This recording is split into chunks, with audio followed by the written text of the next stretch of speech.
জলবায়ু পরিবর্তন এবং পরিবেশের ভারসাম্য রক্ষায় গাছের প্রজেক্ট হাতে নিয়ে ডেস্টিনি 2006 থেকে 2012 সাল পর্যন্ত ডেস্টিনি কোম্পানি দেশের পরিবেশের অবদান রাখেন মোট 1 কোটি গাছ রোপণের মাধ্যমে।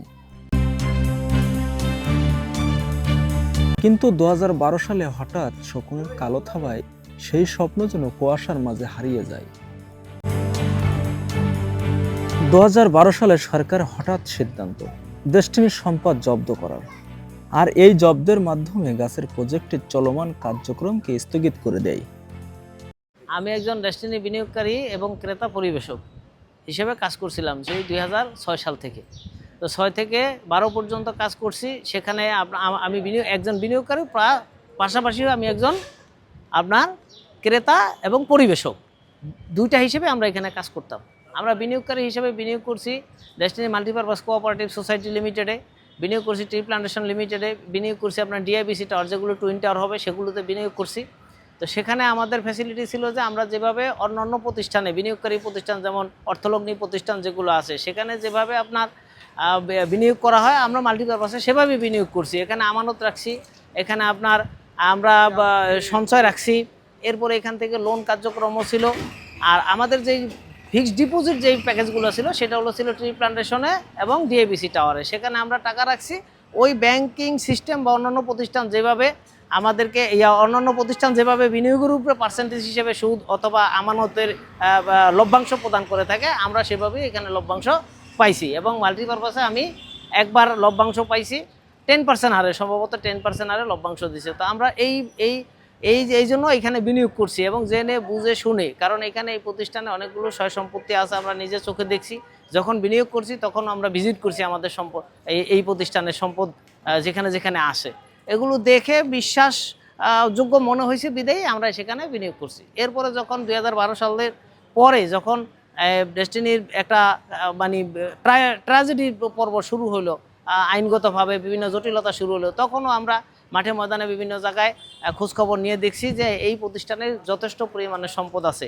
এখনও আমরা যারা বিনিয়োগ করছি, আমরা বিনিয়োগকারীদের হিসাব অনুযায়ী আমরা সম্ভবত 4000 কোটি টাকা বা 4400 কোটি টাকা আমরা বিনিয়োগ করছি। সেইখানে আমাদের এই প্রতিষ্ঠানের সম্পদের দিক থেকে আমরা মানে বর্তমান হিসাব অনুযায়ী প্রথম আলো, কালের কণ্ঠ, বিভিন্ন পত্রিকার রিপোর্ট অনুযায়ী এবং আমাদের জানা মতে যেই সয় সম্পদ আছে জেলা শহর, বিভাগীয় শহর এবং ঢাকার ভিতরে বিশেষ করে, সেখানে আমরা যারা বিনিয়োগকারী, আমরা এখানে বিনিয়োগের অর্থ মানে পাওয়ার পরেও, যে পরিমাণ অর্থ আমরা বিনিয়োগ করছি এটা পাওয়ার পরেও প্রতিষ্ঠানের সম্পদ থেকে যায়। আমাদের এই প্রাণপ্রিয় কোম্পানি ডেস্টিনি ষড়যন্ত্রের শিকার আমাদের প্রাণপ্রিয় পুরুষ জনাব মোহাম্মদ রফিকুল আমিন স্যারকে দীর্ঘ 12 বছর কারাগারে রেখে আমাদের প্রতিষ্ঠানকে ধ্বংস করে দিয়েছে এবং আমরা আমাদের প্রতিষ্ঠানের কর্ণধার জনাব রফিকুল আমিনকে ফিরে পেয়ে আনন্দিত।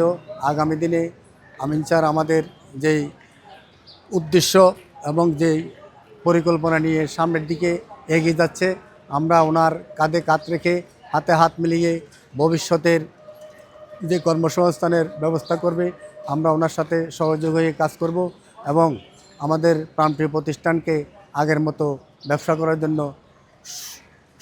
সুযোগ করে দিবে।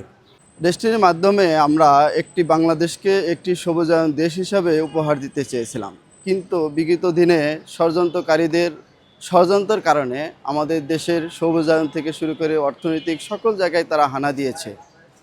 আমরা এই উদ্দেশ্য প্রদানকারী এবং ষড়যন্ত্রকারীদের বিচার চাই এবং আমরা আমাদের কার্যক্রম ফিরে পেতে চাই, কারণ আমাদের এই ডেস্টিনির মাধ্যমে 45 লক্ষ লোক তাদের জীবিকা নির্বাহ করে আসছিলেন এবং তারা তাদের পরিবারকে ভালোভাবে পরিচালনা করতেছিলেন। কিন্তু যখন এই ষড়যন্ত্রকারীদের শিকার হয় ডেস্টিনি গ্রুপ, তখনই কার্যক্রম বন্ধ হওয়ার কারণে সকলের কর্মহীন হয়ে পড়ে। এই কর্মহীন হওয়ার পরে আমাদের প্রত্যেকেরই জীবন দুর্বিষহ হয়ে উঠেছে। তাই বলবো যে ডেস্টিনি ছিলেন একটি বেকারমুক্ত বাংলাদেশ গড়ার একটি প্রতিষ্ঠান, যার মাধ্যমে লক্ষ লক্ষ লোক বেকারমুক্ত হওয়ার স্বপ্ন দেখছিলেন। সেই প্রতিষ্ঠানকে এরা যেভাবে উদ্দেশ্যভাবে এবং প্ল্যানিং করে আটকে দিয়েছিল, আমরা আজকে 12 বছর এই ষড়যন্ত্রকারীদের মোকাবেলা করে আমরা জয়লাভ করে এখন মাঠে আছি। আমরা আগামী দিনে এই 45 লক্ষ লোক থেকে আরও 1.5 কোটি লোক, মোট 2 কোটি লোককে স্বাবলম্বী করার জন্য ডেস্টিনি 2000 লিমিটেড কার্যক্রম পরিচালনা করে যাচ্ছে। আগামী দিনে আমরা আমাদের স্বপ্নগুলোকে ডেস্টিনির মাধ্যমেই বাস্তবায়ন করব। ইনশাআল্লাহ সবাই ভালো থাকবেন, সবাই সুস্থ থাকবেন এবং ডেস্টিনির কার্যক্রমে সবাইকে আসার জন্য উদ্যত আহ্বান জানাচ্ছি। আল্লাহ হাফেজ।